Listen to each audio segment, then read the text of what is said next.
প্রথম গভর্নমেন্ট হইলো, এটা আমি বলে যাই কারণ আমার কয়েকদিন পরে তো বলতে হবে।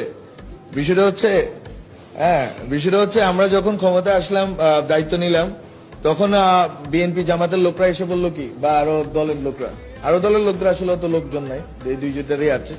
তো ওরা এসে বললেন যে একটু যে ফেয়ার হইতে হবে। তো বিসি নিয়োগ হইলো 10 জন বিএনপির, 3 জন জামাতের হইলো। তারপরে ধরেন আরো এরকম জামাতের যদি বিসি না হয় প্রবিসিটা জামাতের হইলো, অ্যাডমিনটা কে নিবে এটা নিয়ে কারাকারি হইলো।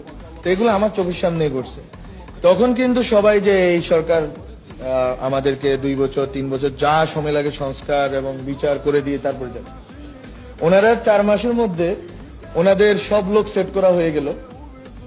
কম বেশি হইলো, কারো হয়তো 60%, কারো 80%, কারো 20%, কারো 30%। হ্যাঁ, সব লোক সেট করা শেষ। এবার ডিসেম্বর থেকে শুরু হইলো অসহযোগ। আসসালামু আলাইকুম।